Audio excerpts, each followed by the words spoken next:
Oh crap. Constipation isn't exactly something you talk about with just anyone.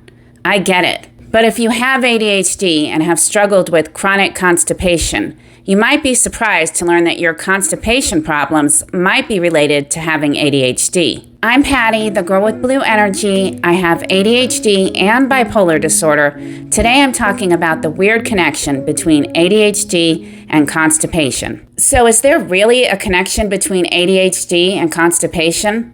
Yes, there actually is. Research on both children and adults with ADHD has found a link between ADHD and constipation. Some of our ADHD behaviors, like procrastinating and getting distracted, might explain why we have more problems with constipation. But that may not be the whole story. There could be some biological things going on as well. For many of us, our bathroom struggles start in childhood. Constipation is a common problem for kids, with or without ADHD. But children with ADHD are more likely to have problems with constipation, according to a large 2013 study published in the Journal of Pediatrics. This is one of the largest studies connecting ADHD with constipation. Researchers reviewed U.S. military health records for over 700,000 children.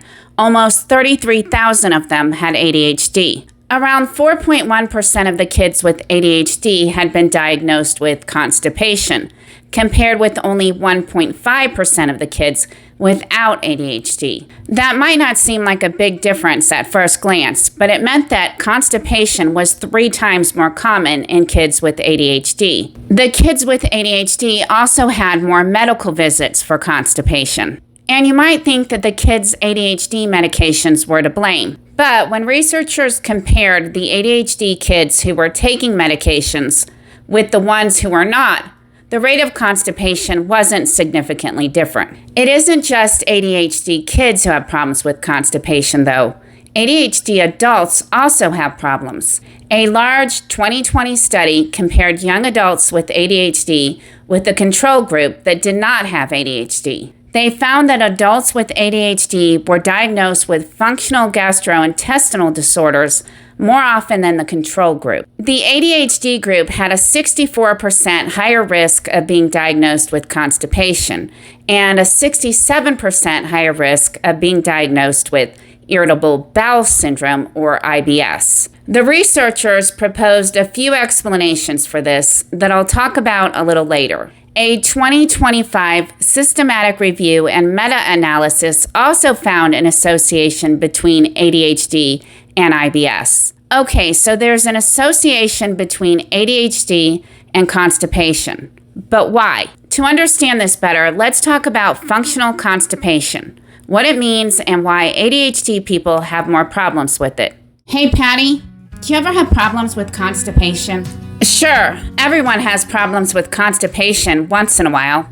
I have problems with it. Do you think it could be because I have ADHD? You know, ADHD doesn't cause all your problems. Well, I was just wondering. Functional constipation means there isn't a disease or something wrong with your anatomy that's causing the constipation. This doesn't mean there's nothing wrong. It just means everything with your GI system looks fine on tests, but it still might not be functioning well. ADHD has been linked to functional constipation, not constipation caused by diseases like Crohn's disease or celiac disease. One of the reasons researchers think people with ADHD have more problems with constipation is because some of our behaviors can contribute to it. The Bad Toilet Habits of ADHD, a reality show about what happens behind the bathroom door of people living with ADHD.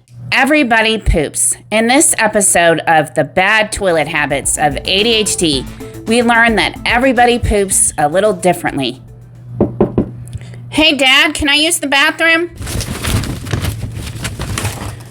In a minute. You almost done in there? Yeah, just let me wipe.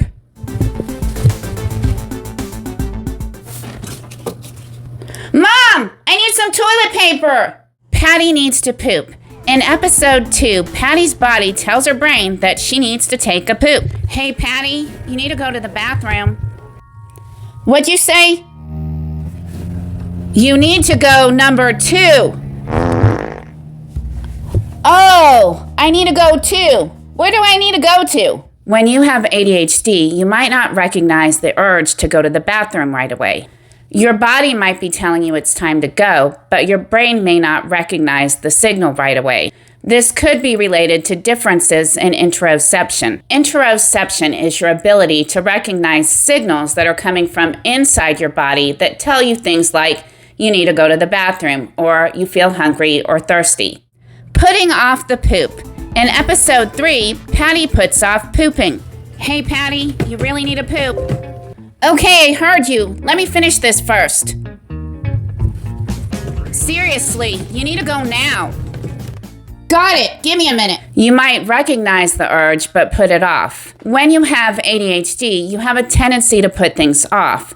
And this doesn't just mean homework or projects. Sometimes we put off going to the bathroom because we're focused on something else, or because we just don't feel like doing the boring task of going to the bathroom. Doo-doo distractions. In episode 4, Patty gets a distraction. I really need to go to the bathroom. Oh man, I better take care of this email first. Now what was I doing? Sometimes you notice the urge to go, but then you get distracted. When people think about ADHD distractions, they think about something like this. Oh, look, there's a squirrel. But our distractions can come in different forms, including getting distracted from going to the bathroom. And once you get distracted, sometimes the urge goes away for a while and you forget that you needed to go. The restroom rush. In episode 5, Patty's in a rush to get done with the restroom. This is taking too long. I'll just do it later. Well, that was a little relief. Good enough. Let's try harder. Push, push, push. You can do it. Sometimes we rush through bathroom trips. You know how some people sit on the toilet forever and other people get their business done in just a few minutes? I always thought the fast poopers were just better at it. But it turns out when you have ADHD, sometimes you can rush the process and not give your body enough time to finish. Missing the bus to Poopy Town. In episode 6, Patty tries to get regular, but keeps missing the bus to Poopy Town. I gotta go to work. Why does this always happen? I don't have time for this. Everyone says you should poop on the company's dime, but Susie's in the stall right next to me. I can't. I'll just do it at home. I'm finally home. Dang, now I can't go. You know those commercials that talk about being regular? Well, I might need to work on this. What about you? We can also have problems with irregular bathroom routines. Good toilet habits means listening to your body when it tells you it needs to go. The first time. Giving your body enough time to relax so it can actually poop. Finishing the job instead of leaving some of it for later. Because when you don't finish, this can mean there will be a bigger, harder to pass stool later.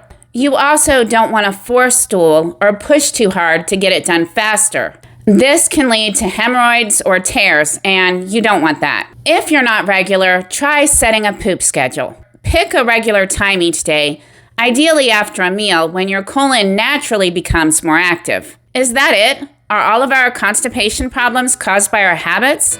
Or is there another connection? Actually, ADHD researchers have a few other theories about why we have more problems with constipation, and some of them are really interesting. First of all, ADHD medications may contribute to constipation. One large study looked specifically at methylphenidate. They compared young adults with ADHD who were taking methylphenidate with ones who were not. The study found that methylphenidate use was associated with a 42% higher risk of constipation than having ADHD alone. Another reason why people with ADHD may have more issues with constipation is because they have problems with interoception. Researchers think people with ADHD may have diminished interoception. Although the research comes from smaller studies, a 2025 systematic review found that 3 out of 5 studies comparing people with and without ADHD